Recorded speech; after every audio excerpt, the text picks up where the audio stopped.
But this is my barn situation, right? It's a new barn. It's a new owner. Like this owner, I guess, owned a farm or some shit, decided to redo a barn, make a wedding venue right before Corona hit. So they're still brand new. They did a couple weddings before Corona hit, and then Corona hit, and then now like they're flying off the shelf because it's a cool rustic barn.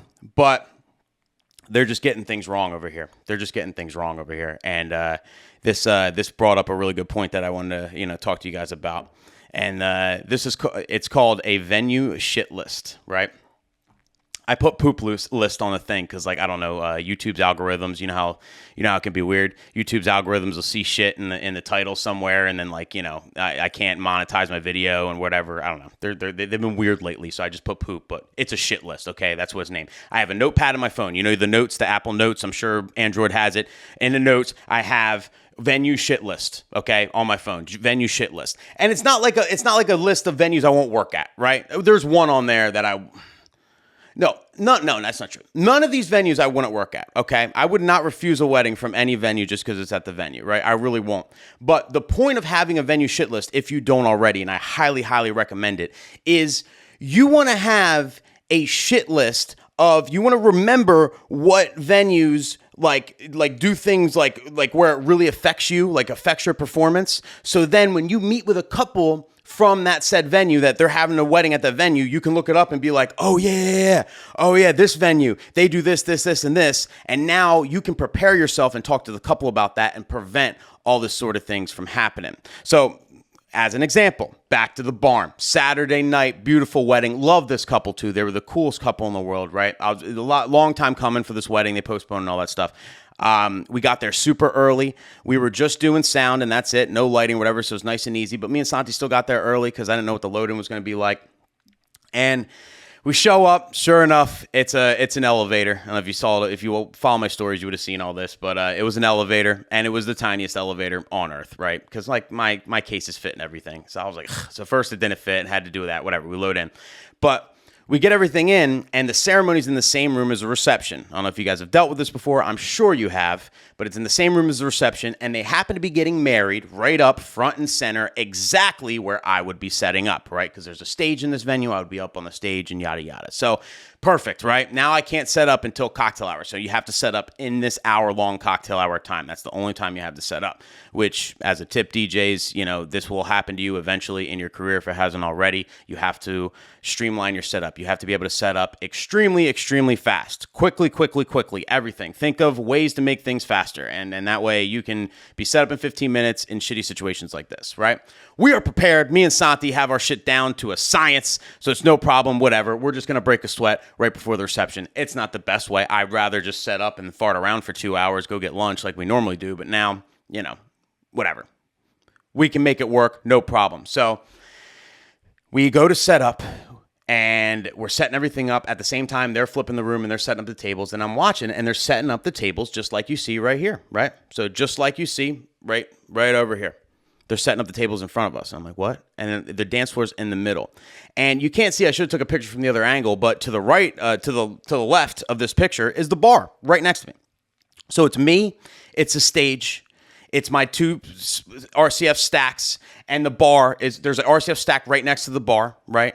And then the dance floor's in the middle. And I'm like, why?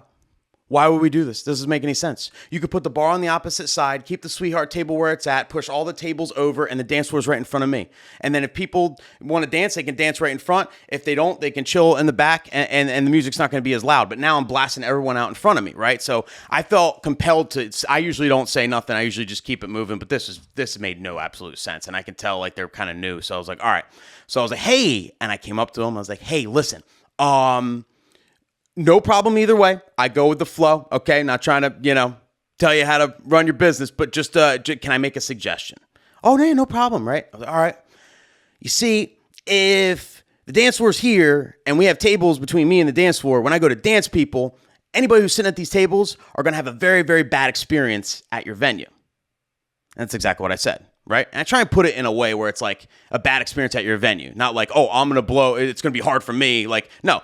Try and be a perspective taker, right? Try and put it, so I try to, instead of like making it about me, I made it about her venue, right? They're going to have a bad experience at your venue because, they're right in front of my speakers and I got to be loud enough to reach the dance floor over there. And her response was, oh yeah, I totally understand. We're trying to figure it out. But like, you know, hopefully everyone here who's sitting here will be up dancing. And I'm like, bitch, what? What? I mean, yeah, I guess they're not going to have a choice. They better be up dancing because otherwise we're going to blast them the fuck out. Like, what do you mean? What do you mean hopefully they'll be, whatever. Okay. And then she went on to say, I've been talking to this DJ and I think I'm going to end up putting a house system. But in the meantime, can you run your speakers out on the dance floor? And I didn't, right? And the reason why I didn't run my speaker all the way across is because we were setting up during cocktail hour. I had no time, and I didn't know what the whole floor plan was even looking like before.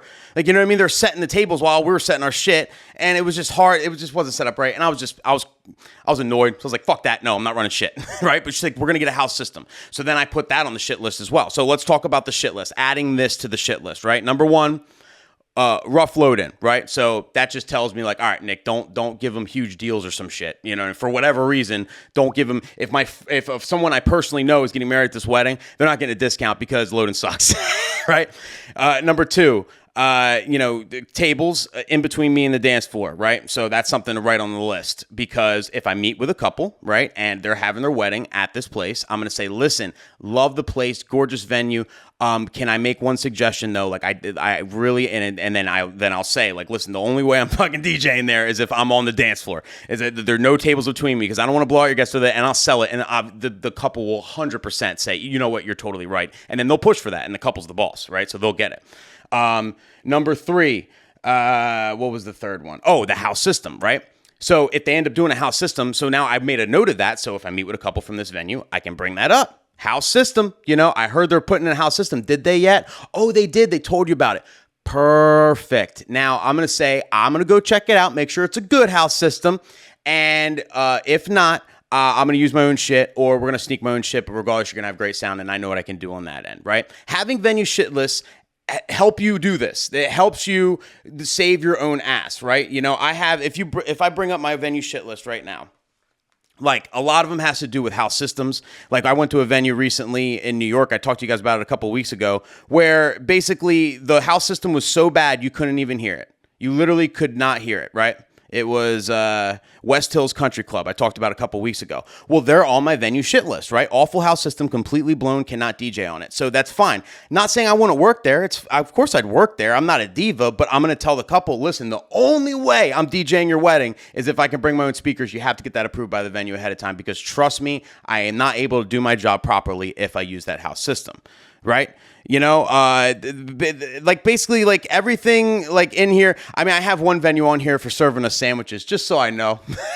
Just so I'm not going to tell the couple that it is what it is. I'll eat the sandwich and the bag of chips, but like, you know, just so I know that shit's on there, you know, that, you know, just so I know that in the back of my head. And then I have one venue that's a mean old lady that owns it and micromanages everything. So it's just, but see, so it could be as stupid as that, right? You're not going to mention stuff like that to a couple, right? You're still going to work at this venue. You're not going to turn down work, but at least you know this stuff in the back of your head, so you can reflect pricing that way. Maybe it's a bad load in or it's just a terrible experience. So maybe you won't want to give a discount if you give discounts or whatever. Maybe you just want to charge full price, and that helps make it better for you, right? I hate working here, but you know what? Whenever I do, I charge full price and I make more money. It could be that. It's just a good idea. Keep one in your phone, people. Just keep one in your phone.